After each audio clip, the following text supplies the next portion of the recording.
काशान के आदमी फैजा को अचानक उठाकर एक सुनसान और वीरान जगह पर ले आते हैं, जहां उसे रस्सियों से बांधकर जमीन पर बैठा दिया जाता है। फैजा खौफ के मारे चीखते हुए कहती है, कौन हो तुम? मुझे क्यों उठाकर लाए हो? मैंने तुम्हारा आखिर किया बगाड़ा है? मुझे यहां क्यों कैद कर रखा है? इसी लम्हे दरवाजा खुलता है और काशान मुस्कुराता हुआ अंदर दाखिल होता है।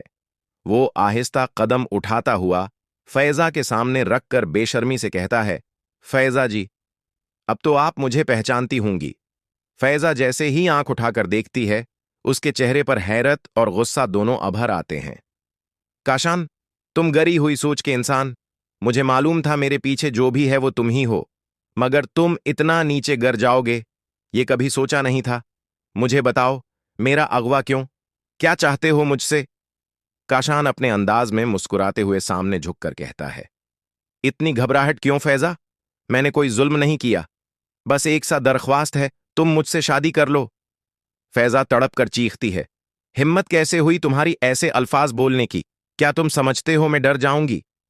मुझे मोबाइल दो, मैं अभी आशिर भाई को कॉल करती हूं। काशान की मुस्कुराहट फौरन जहरीले अंदाज में बदल जाती है। आशिर को कॉल?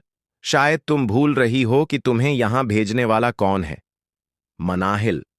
उसने खुद मुझसे डील की है, तुम अब चाहकर भी वापस नहीं जा सकते।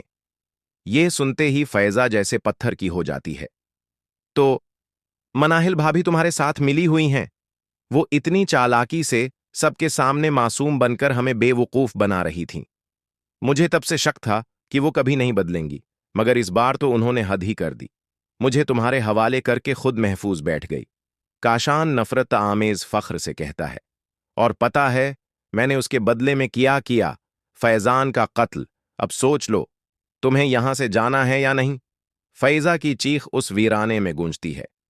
काशान, मैं तुम्हें छोड़ूंगी नहीं। इधर रात गहरी हो रही होती है और घर में आशर और उसकी मां बदहवासी में फैजा का इंतजार कर रहे होते हैं।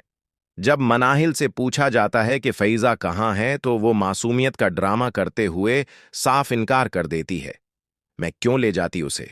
हाँ, वो मेरे साथ गई थी, मगर मेरे साथ वापस नहीं आई। मुझे नहीं पता कहाँ गई, मगर आशर की निगाहें बता रही होती हैं कि वो मनाहिल की बातों पर यकीन नहीं कर रहा।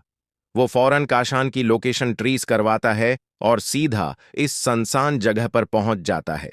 जैसे ही आशर फैजा तक पहुंचता है, वो रोते हुए इसकी तरफ लपकती है, भाई, काशान मुझसे जबरदस्ती शादी करना चाहता है और ये सब मनाहिल भाभी के कहने पर हुआ है। वही हैं जिन्होंने फैजान का कत्ल करवाया, वो बेहद खतरनाक हैं, हमें धोखा दे रही थीं। ये जुमले आशर के वजूद को आग की तरह जला देते हैं। गुस्सा उसके जब्त से बाहर निकल जाता है।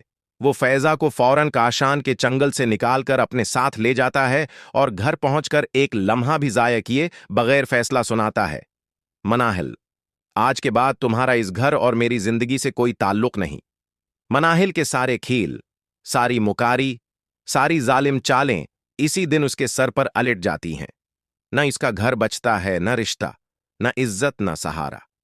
बहुत जल्द मनाहल को अपनी चालों का अंजाम सड़क पर भटकते हुए मिलने वाला है, तो बताएं, कौन देखने के लिए तैयार है मनाहिल का अबरतनाक इंजाम? वीडियो को लाइक करें, चैनल सब्सक्राइब करें। अल्लाह हाफिज।